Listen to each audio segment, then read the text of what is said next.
So, welcome to the latest episode of the Talking Wheels podcast, and I'm your host, Michael Wright, on Twitter as Righto74.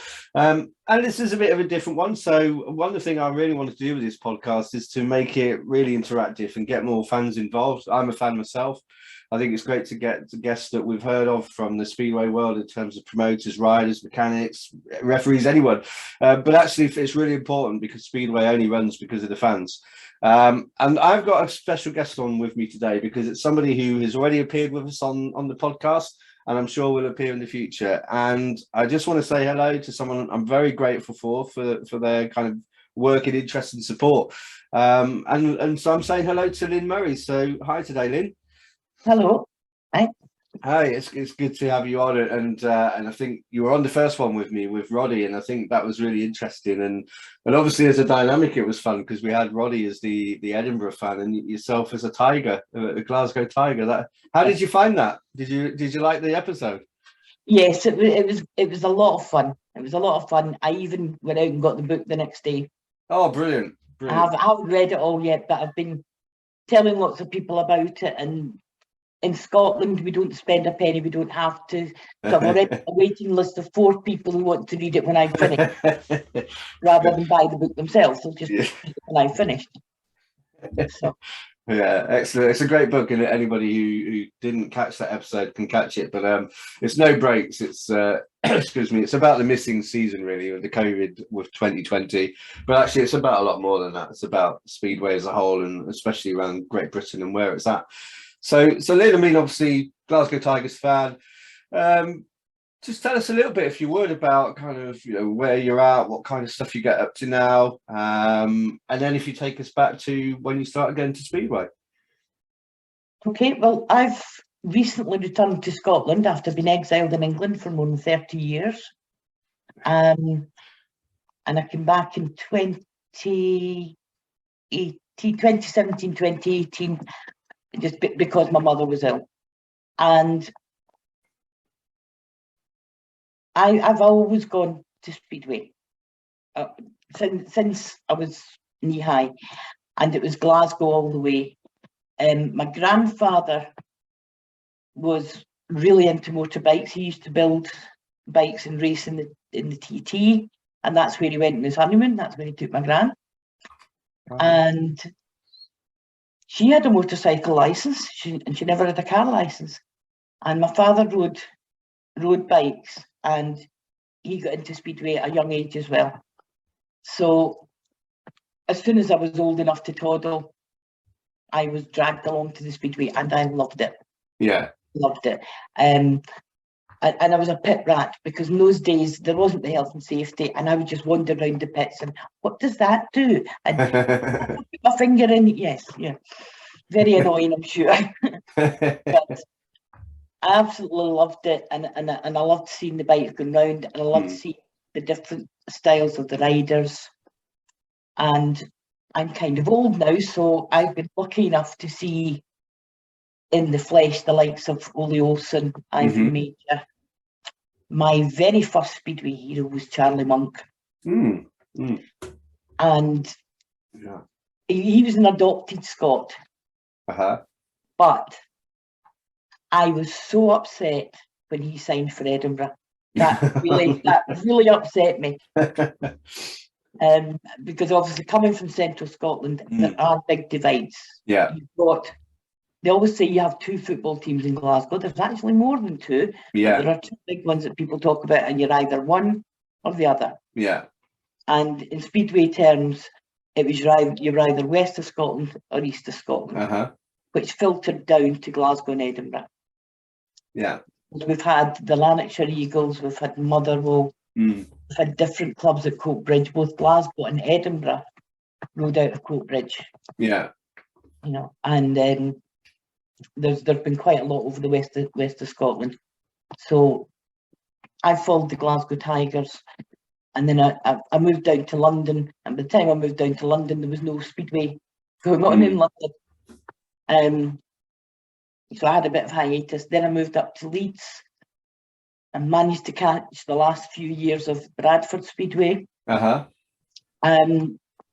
my husband at the time had never actually heard of Speedway. Okay.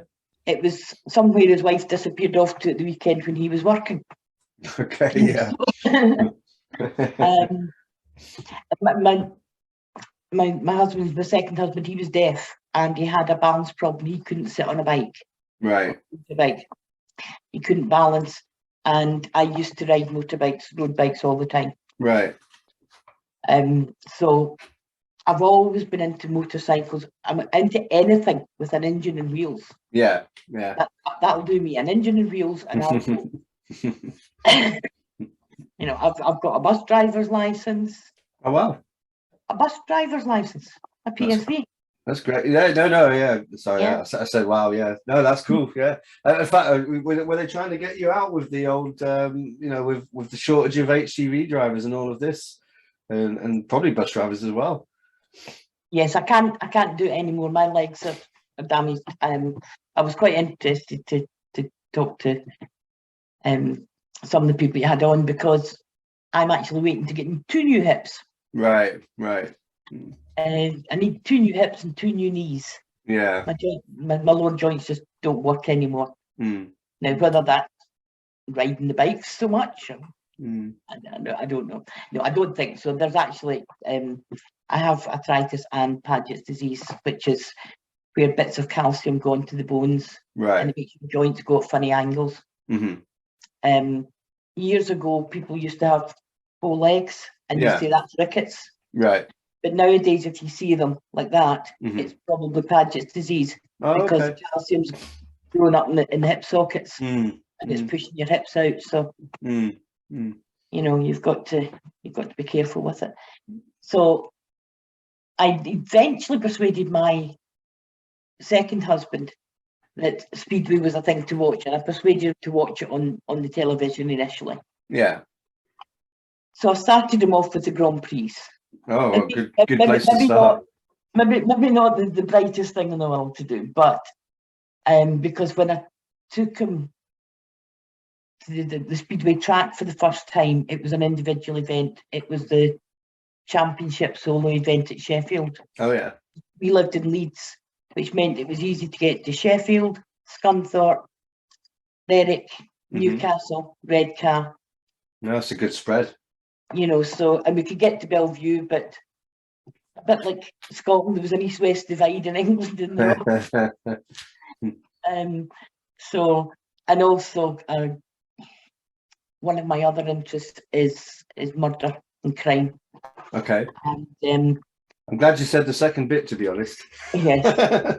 I'm not interested in actually murdering people, but I do study murder and crime. My favourite type of crime to study is actually a con artist. Oh right, yeah. I like to work out how did they do it? How did they manage to convince these people? Yeah. That kind of thing. And the stadium at Bellevue is in the area where Brady and Hindley lived. Oh really? Gosh. Yeah. Wow. And to get to it from where I was, you have to go past Saddleworth Moor. Right. Where they buried their victims. Yeah. Yeah. And that always gave me a weird feeling, so we didn't go there that often. Yeah, no, gosh, no.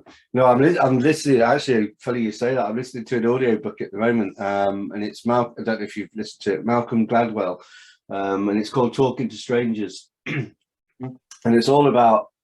Some of it is confidence tricks, and it's all about how it's so hard to judge strangers, and almost how hard it is to tell when somebody's lying.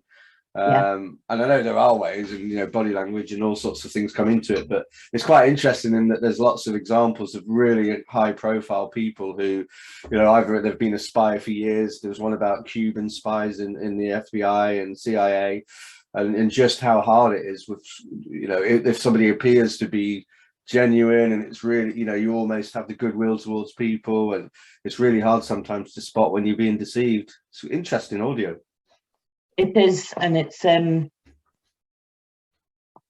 used to work in a job centre, and I had a reputation of being able for people to tell me the truth. And I understood very early on that I can be very persuasive, whether it's my face or my tone of voice or or whatever. Mm.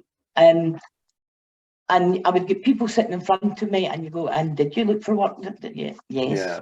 Okay, what did you do? And then they go, well, actually, no, I didn't. Okay. Mm. You know, and then it's okay. So, what stopped you? Yeah. You know, and it's, oh, my mum was in the hospital. So, you know, and 9 times out of 10, they had a perfectly genuine reason. Yeah. Yeah. But a lot of people, and where the DWP gets its bad reputation from, is a lot of people just say, well, you haven't fulfilled your obligations, you're not getting your money. Right. You know, but it also meant that I had a talent of wheedling out the ones where they're not quite telling you the truth. Yeah. Yeah. Which is good. And I used to think it was just my face. I've got this face that says, tell me things. And then when we all started working from home, I discovered that it works over the phone as well. Okay. Right. And so your voice and tone and accent all comes into it. It all comes into it, you know, which I found quite useful just recently, because as I said, we moved back to Scotland, and when we were down in England, we always went to the stadiums where Glasgow Tigers were appearing. Yeah. Once my husband went to his first live match, that was him. He was hooked. Right. And he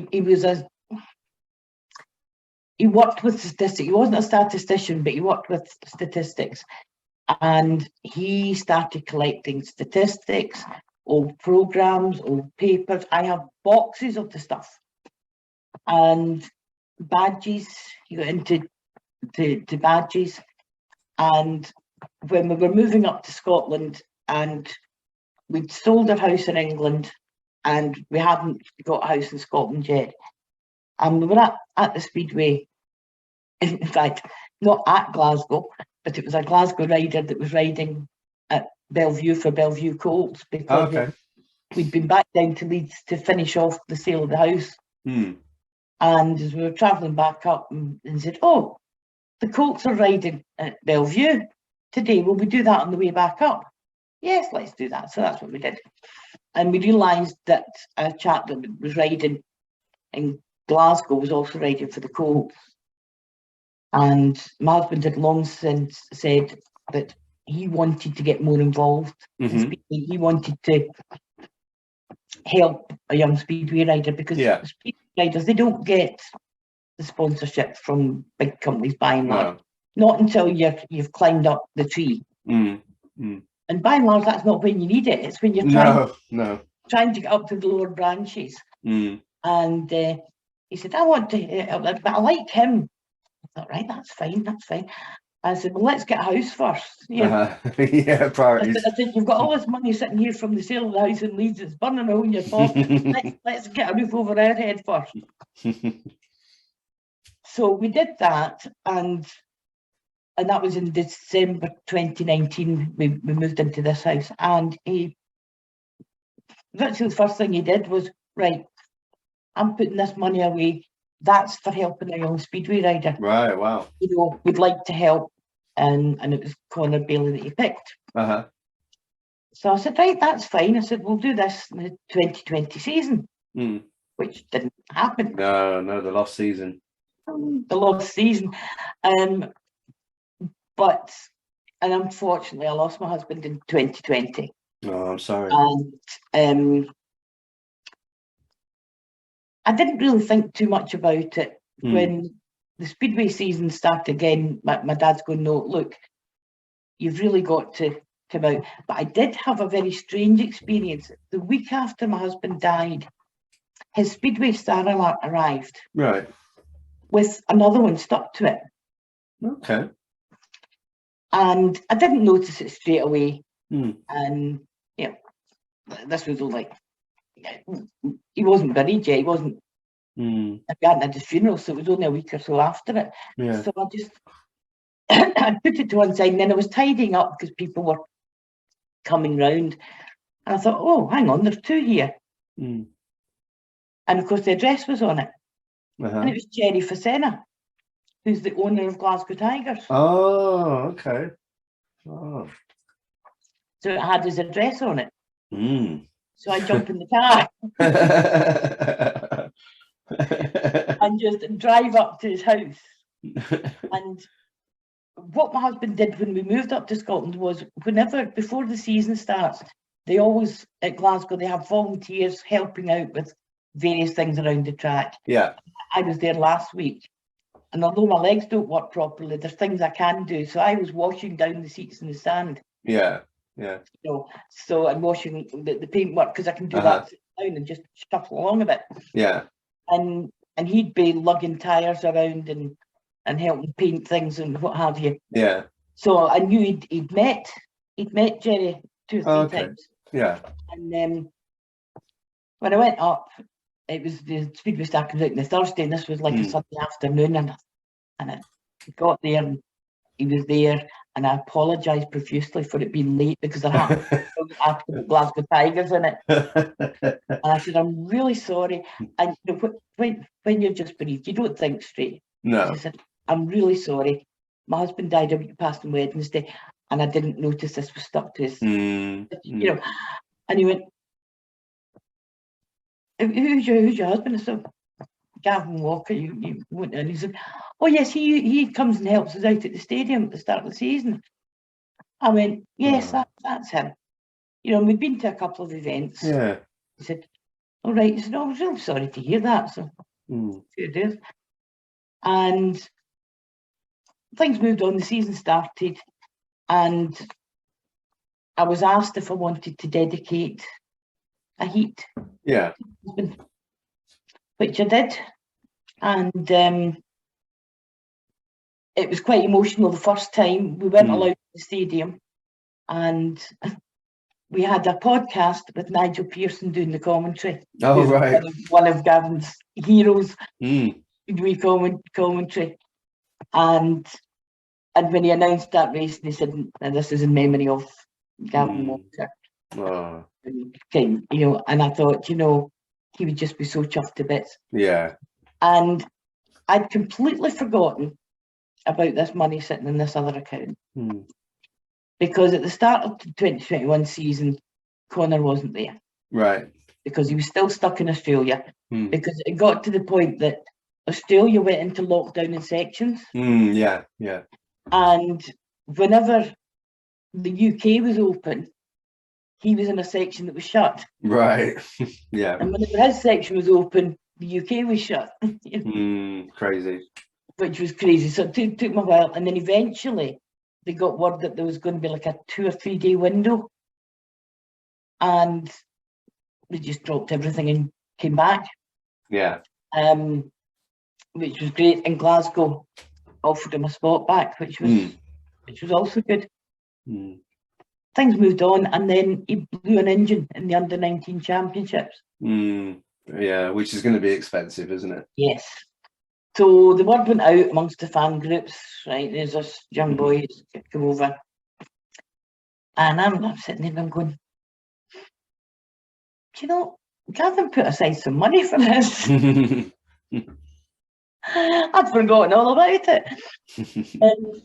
So I chipped in my tuppence worth towards the fundraiser. And obviously I was aware that he didn't have the mountains of equipment that other people had. Yeah.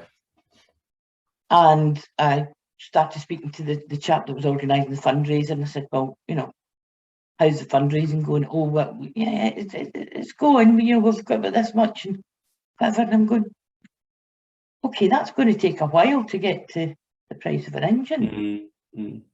And I said, I don't want to just go and plunk another load of money into the fundraiser, because that then shows that I've put in a chunk of money. Yeah.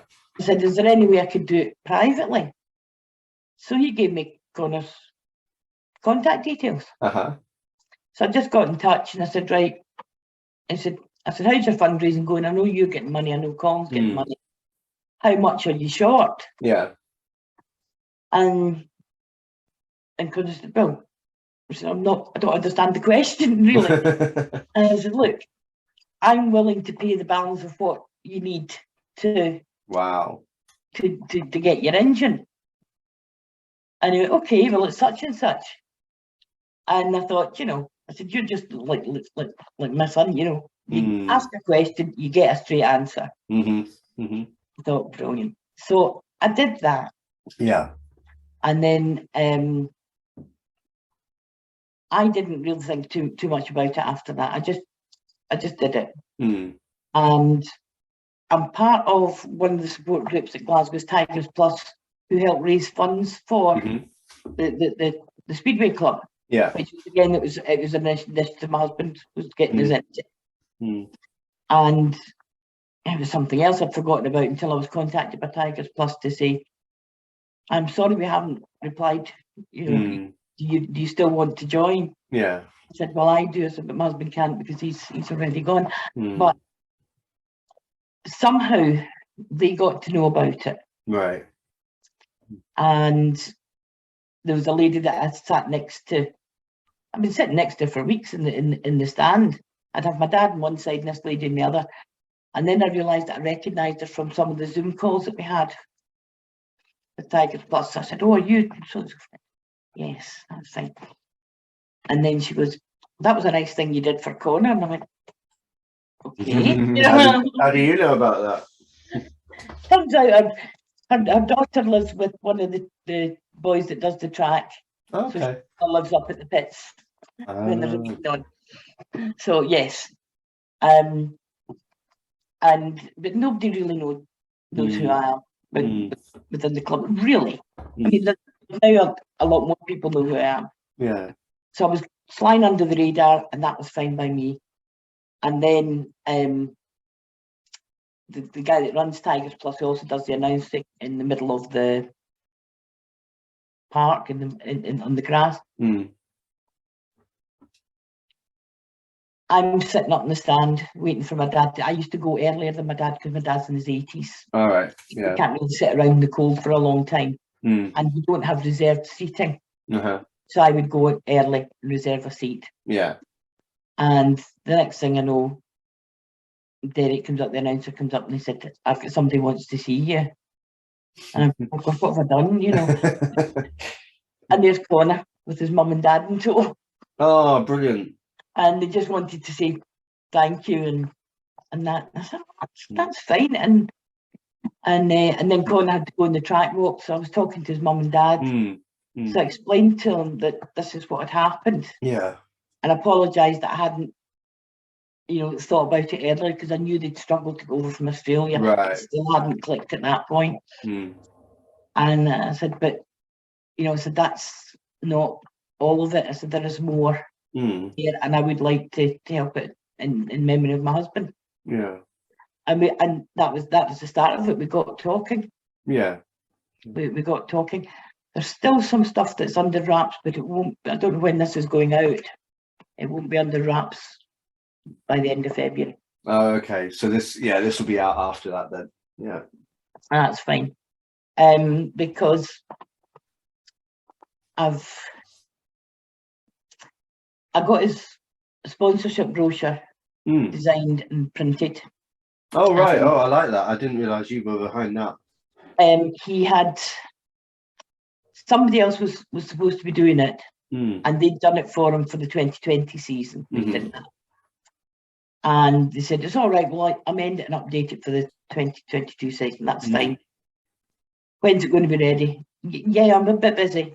When's it going to be ready? So I said, well, look, I know my way around a computer a bit. You just chuck it my way. And I looked at it and I'm going, hang on a minute, there's something weird with the way this has been set up. So I called my cousin, who's a computer games designer. All right. And like most computer games designers, a wee bit of a hacker on the side. And I said, can you figure out why I can't get in to amend this? It's not asking me for a password or anything. And he went, oh, yes. He said, it's got without getting too technical, it had a marker on the file. Right. That only the original of the file could be amended, and that was held on a private server. Okay. So basically, he lopped that bit off. And then I change all the bits and pieces. Yeah. So we kind of did that between us and got it done in a couple of nights and sent it back through to Connor. And then we started the to and fro because once he realised that we could change things, he decided more things. Fair enough. I mean, it's him. It's representing him. It's got to be right for him. Yeah. So we did that, and I was at an event with and his mum was there, and I was talking to her, and I said, "Well, can you tell me why you're not producing merchandise? Because this boy's, people that know more about these things than I do, they say that he's going places. So Right. why are you not capitalising? Oh, we used to have some in Australia, right? Well, the companies did it. You know, they've gone bust, and there was a different company that just didn't give them the best deal, shall we say. So they were very, very wary of doing anything. And I said, well, what about a website? She goes, I don't know the first thing about websites. I said, but I do. So the state of play at the moment is we already have t-shirts ready. Okay. The website is waiting for the rest of the merchandise to be ready, which it's not what you know, it's who you know.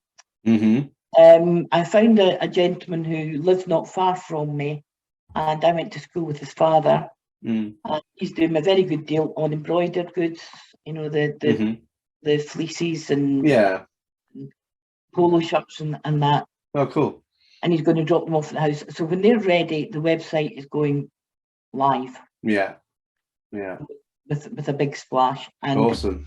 I don't know if you've noticed, but not many speedway riders have a website at that stage of their career. No, he's obviously getting a good booster, isn't he? And he's well rated, isn't he? I mean, the manager's kind of quoted as saying he's one of the bright riders. He's expecting to really come on in the next kind of season or two, isn't he?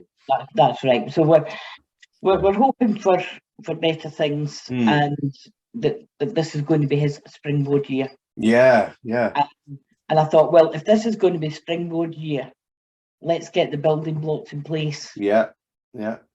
So I expect we'll get a bit of a flurry at the start of the season, and we're planning an event for the end of the season just to say thank you to everybody. Yeah. But basically treating him like the professional that he is. Why should the ones in the lower leagues not be behaving and acting as they would do when they progress through their career? Yeah. I get it. They're very busy, and speedway riders are often out on their own. Yeah. You get all these Australians coming over as young lads, and they go and stay with this speedway person or that speedway person, and they're out there. It's fun, but nobody's taking care of the business side of things. Yeah, sure. Yeah, and they are their own businesses essentially, aren't they? I mean, they are their own business. Sole traders, really, in a sense, aren't they? So, and obviously we've seen him, haven't we? We've seen him lately, kind of getting involved in the training camps, the Team GB work that is going on, and he's been getting stuck in. There was a bit of a dispute because as to whether he was Australian or British. But he's got both heritage, and he's got Irish heritage as well. So if he gets himself an Irish passport, that means he can travel to Poland without a visa. Yeah. You know, it's not. You know, so it's always so. And I know that they've settled down here and that they're kind of quite happy. And his parents really just want to see him launched and get started. Yeah. And then they'll go back home to the other kids because his mum's had her first grandchild. Oh, okay. She's not seen yet. Oh, wow. Because she's seen him on the screen. But you know how hard is that? Yeah. You're in one part of the world with one of your children, and another of your children is having a child of their own, and you can't be there. Yeah. You know, it's so hard. They have, his mum and dad have put everything into to boosting this. Yeah. And what I'm hoping by doing this is that, well, yes, it's going to raise Connor's profile, but to a certain extent, I'm hoping that other younger riders will actually start something similar. Yeah, yeah. But I would advise them that they don't do it themselves. We'll be providing content for the website. We'll be able to put stuff up on the website and say, you know, like his late race results, his videos. Yeah. What have you. But the merchandising side of things, me and his mum and somebody else, we're dealing with that. Yeah. Because it is time consuming and it takes away from him concentrating on his racing. Would you look, Lynne? I mean, you know, I think this is amazing, and it's really fitting as well, the memory of your husband. But I mean, is there? I'm sure it'd be very busy, but is there scope to almost offer this as a service then to young riders coming through as a you know, as well as Conor, but maybe people being able to get that early professionalism, the merchandise, the kind of support with the web presence, etc., the brochures for sponsorship. Is that something that you might look at expanding beyond Conor and seeing where that would go? Quite possibly. It's impolite to ask a lady her age, however. I am getting to the point that I was actually planning to semi-retire this year. And I could afford to do that because my husband's wages backing me up, because I had a toy boy. He was way younger than me. So, which is a bit ironic that he went first, but at the moment I'm still working full time, but you know, early starts, early finishes. And it does take a bit of time. But even if I don't do that myself, I'd be very willing to say, if someone else is looking at this, I know what's involved. Yeah. I know what you need to do in the background. And there's all sorts of things that have gone on in the past that we're regularising. For example, people keep coming up with ideas going, oh, why don't you sell 50-50 tickets or 100 club or whatever?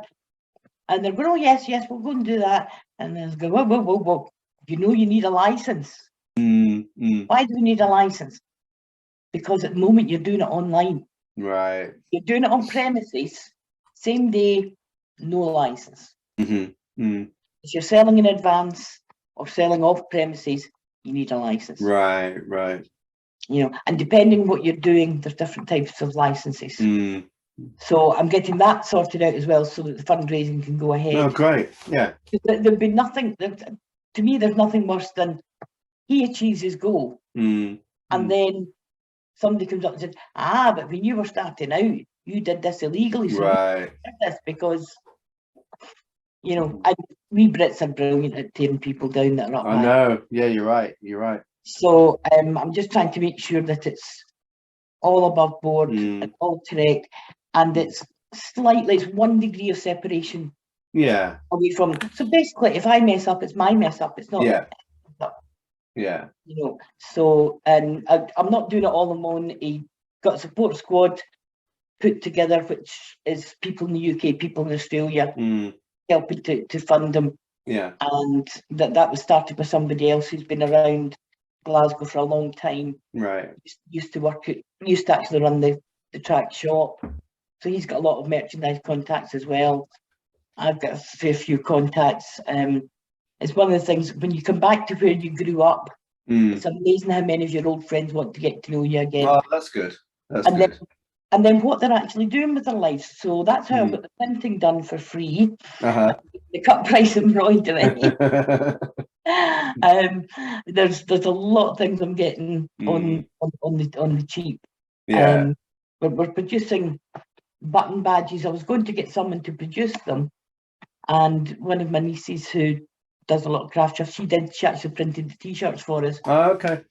So she said, you do know how much are they charging you? I said, £65 for 100 badges.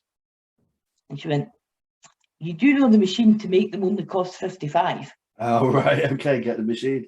Yeah. And with the machine comes kit for 1,000 badges. Oh, wow. Blimey. So we worked it out, it costs about 0.6 of a penny to make a badge. So, yes, I've been playing about with that. So, because thinking he's young, and we know he's got a following, young lady, obviously. Yeah. But a lot of the kids as well. Oh. And there was a child that he did something for at Christmas time because he'd been let down by somebody else. Right. And the kid doesn't know it yet, but he will do by the time this has come out. We've also produced some children's wear. Oh, lovely. And he's going to be modelling them. Oh, that's cool. That is cool. I've even got a professional photographer on board with a bit of sweet talk. I tell you what, as you say, it's about who you know, isn't it? Not what you know. And yes. I mean, Power of persuasion.